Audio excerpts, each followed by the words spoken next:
Bonjour et bienvenue sur Médien TV. Les pays africains sont restés généralement neutres dans la guerre qui oppose depuis février dernier la Russie à l'Ukraine. Une guerre qui débouche sur un bras de fer entre Moscou et les Occidentaux, une confrontation aux répercussions économiques qui rattrape pourtant les pays africains, des pays qui peinent à s'approvisionner en blé notamment. Et pourtant, sur le plan diplomatique, tous tentent d'obtenir le soutien des pays du continent. C'est dans ce contexte que le chef de la diplomatie russe, Sergueï Lavrov, mène une tournée sur le continent, un séjour qui coïncide avec celui du président français Emmanuel Macron, en tournée lui aussi au Cameroun, au Bénin et en Guinée-Bissau. Comment comprendre ces opérations séduction envers l'Afrique, mais surtout comment le continent doit en profiter pour défendre ses intérêts?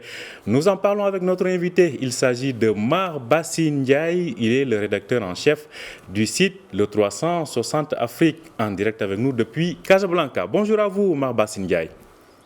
Bonjour, Monsieur Baldé, et bonjour aux téléspectateurs de Médien TV. Merci donc d'avoir accepté notre invitation. Alors, une première question qui coule de source. Quelle lecture faire de ces tournées de Macron et de Sergueï Lavrov sur le continent à ce temps précis? Ces deux visites interviennent à un moment où les relations entre la Russie et l'Occident, le monde occidental, qu'on peut identifier autour des États-Unis, la France, l'Allemagne, la Grande-Bretagne, ces relations se sont un peu distendues, c'est clair, à cause de la guerre en Ukraine. Et ça intervient également dans un contexte de rivalité, il faut le dire, rivalité franco-russe. Dans certains pays du continent, notamment dans les zones marquées par des conflits, au Mali, en Centrafrique, et on a vu récemment un accord militaire signé entre un grand partenaire de la France, le Cameroun, et la Russie. Donc, ce n'est pas anodin, le contexte n'est pas anodin où ces deux visites-là se déroulent.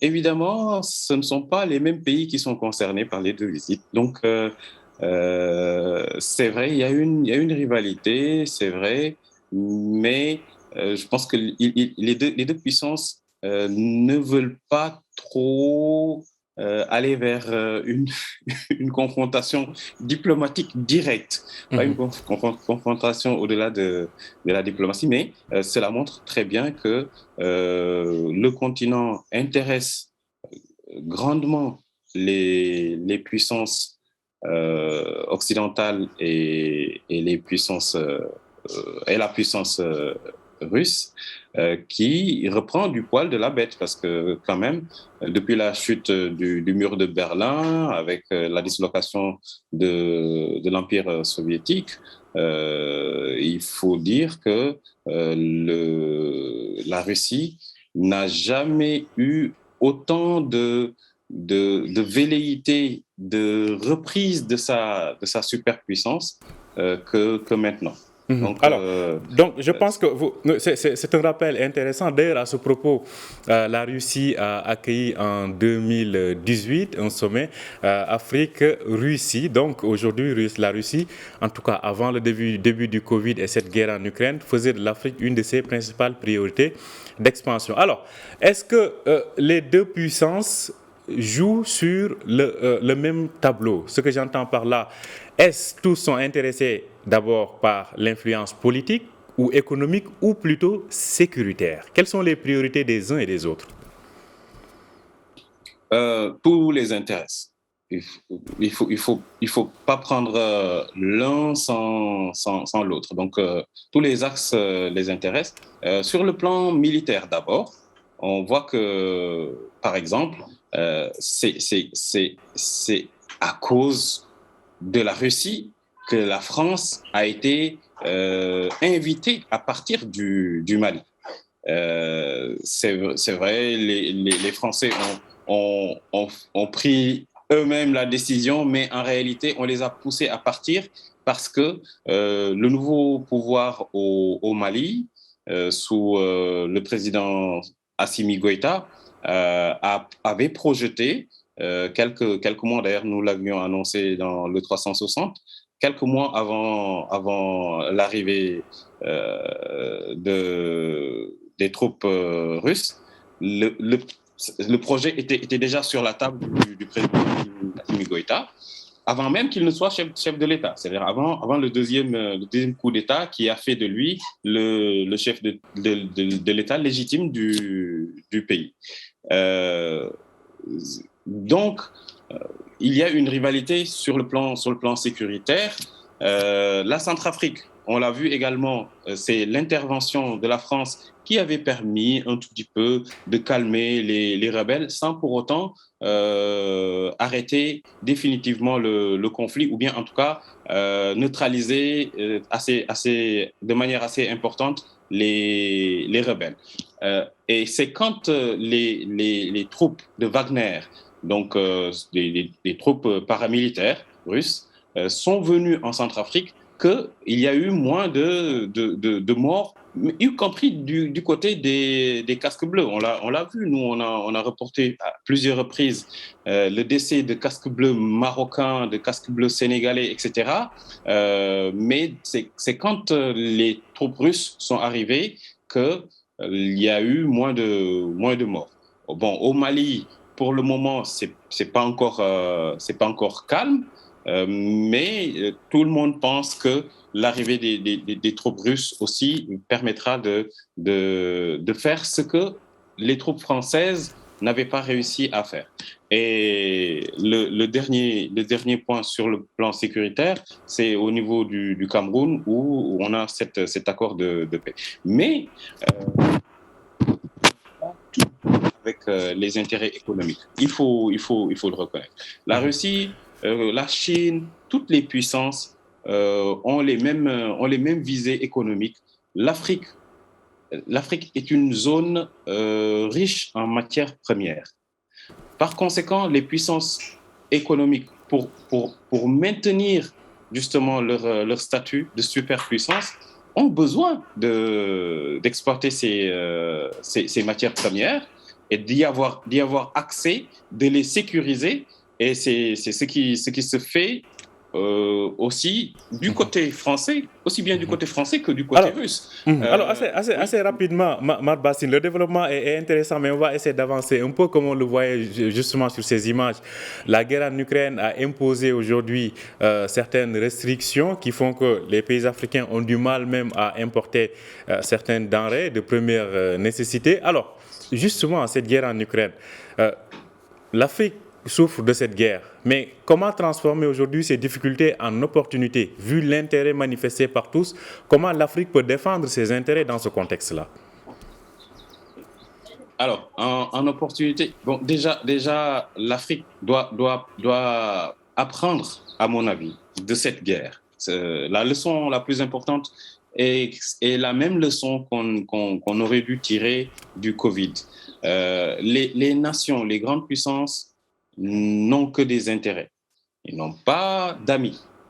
Ça, l'Afrique l'avait compris au moment du Covid, quand le continent a eu besoin de médicaments.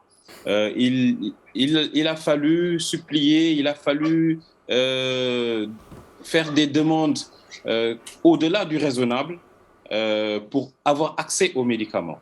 Pendant la guerre en Ukraine, les principales matières premières,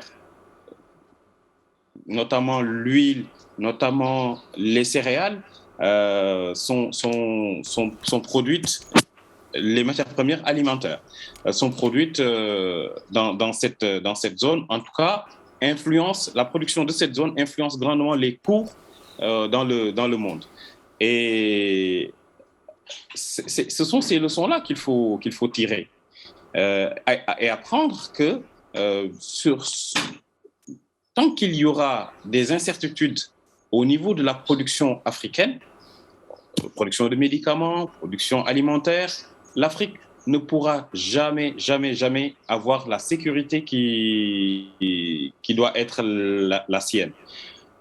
Par conséquent, par conséquent, il faudra que, d'abord au niveau du continent, que l'on apprenne à avoir des productions et des stocks de sécurité qui permettent au continent d'avoir une possibilité de négocier. Cela va au-delà du simple revenu. C'est une question géostratégique extrêmement importante d'avoir une sécurité alimentaire, d'avoir une sécurité en matière de médicaments, de les produire soi-même et de pouvoir être au même niveau que les autres pays que l'on dit partenaires. Et Justement, qui sont en certes, parlant de oui, ce partenariat-là, on sait qu'aujourd'hui, oui. l'économie rythme presque toutes les manœuvres, à vrai dire. Mhm, Aujourd'hui, tous parlent de partenariat gagnant-gagnant, de partenariat renouvelé. Pour l'Afrique, mhm. en quoi cela doit-il ou comment cela doit-il se matérialiser, justement? Alors, partenariat renouvelé, il faut qu'on aille vers justement du gagnant-gagnant, c'est-à-dire au moment de signer les partenariats avec l'Europe ou avec la Russie ou avec la Chine, il faut que l'Afrique tire le maximum de profit. Tirer le maximum de profit, en tout cas sur le plan économique, cela ne passe pas par un autre moyen que l'augmentation de la valeur ajoutée sur le continent. Il faut qu'on arrête d'exploiter les ressources africaines de façon brute. Il faut de la création de valeur. Il faut l'installation d'unités industrielles sur le continent. Il faut donner justement à la jeunesse africaine, aux centaines de millions d'Africains qui entrent annuellement dans le marché du travail, il faut leur donner les opportunités de pouvoir rester sur le continent et de développer cette valeur ajoutée. La matière première existe, mais évidemment, il faut que ce soit accompagné par des transferts de technologie. Justement, c'est à ce niveau-là que les partenaires doivent venir. La matière première existe, il faut également que ce soit accompagné de ressources financières. La technologie, les ressources financières, c'est ce qui manque le plus au continent. Et c'est justement sur ces points-là que les pays africains, l'Union africaine, les grands ensembles du continent, la CEDEAO, la CEMAC, etc., doivent intervenir en permanence pour pouvoir signer des partenariats intéressants. Avec la Justement, Chine, ils le font juste, uniquement. oui, Oui. justement, désolé de vous interrompre. Justement, vous parlez de l'Union africaine. Alors, l'Afrique, c'est 54 pays quand même. Ça peine à rester un bloc soudé. Pensez-vous pas que l'Union africaine continue jusqu'à présent d'échouer sur ce plan-là, de défendre des politiques africaines, les défendre de façon collégiale et unifiée pour donner plus d'impact sur la scène internationale? Alors, oui, je suis d'accord que l'Afrique, c'est plusieurs pays et c'est des pays qui, quelquefois, ont des intérêts divergents. On a le cas, par exemple, du Maroc et de l'Algérie, deux grands voisins qui auraient pu parler d'une même voix sur certains points, mais qui ne le font pas. Vous partez en Afrique de l'Ouest, par exemple, au niveau de la CEDEAO, bien que ce soit un ensemble qui paraît homogène. On a une certaine dichotomie entre les pays anglophones et les pays francophones. Les pays francophones trop sous l'influence de la France, ce qui fait que cela rend difficile le dialogue avec les pays anglophones sur certains points. On l'a en Afrique centrale. Donc, ce sont ces genres de divergences qui font que l'Union africaine, effectivement, c'est difficile qu'elle puisse parler d'une même voix. Mais il faut quand même aller dépasser les rivalités. Il faut dépasser les rivalités. Il faut dépasser également certaines visions, une certaine vision trop unilatérale de questions géostratégiques pour justement avoir des décisions continentales. Par exemple, sur le plan des infrastructures, il est dommage que certains ensembles ne parviennent pas à faire des infrastructures de manière rapide pour pouvoir créer des zones économiques, comme c'est le cas de la CEDEAO, bien que sur le plan politique, il y a plusieurs décisions. On a une carte d'identité de la CEDEAO, on a une carte d'identité, un passeport de la CEDEAO. Mais si vous quittez le Sénégal pour vous rendre au Niger par la route, vous allez tout de suite voir que, bien que vous traversez francophone, hein, vous allez tout de suite voir qu'il y a énormément de difficultés qui vont se poser à vous sur la route. Si vous voulez exporter du mil burkinabé vers la Sierra Leone, vous allez également vous allez également être confronté à énormément de difficultés. Je ne parle pas du Soudan et de l'Éthiopie où on a récemment eu des regains de tension. Je ne parle pas de la RDC du Rwanda. Ce sont des exemples très, très, très intéressants et édifiants sur la situation, en tout cas la réalité du terrain, et qui en appelle aussi à une volonté politique qu'il faut matérialiser sur le terrain. Les explications sont claires et bien comprises. Mar Bassine Ndiaye, je rappelle que vous êtes le rédacteur en chef du site Le 360 Afrique. Vous nous parliez depuis Casablanca. Merci d'avoir accepté notre invitation. C'est moi qui vous remercie. Merci à vous aussi de nous avoir suivis. Je rappelle que vous pouvez retrouver cet entretien sur notre site www.medianews.com. Bonne journée et bonne suite de programmes sur Médien TV.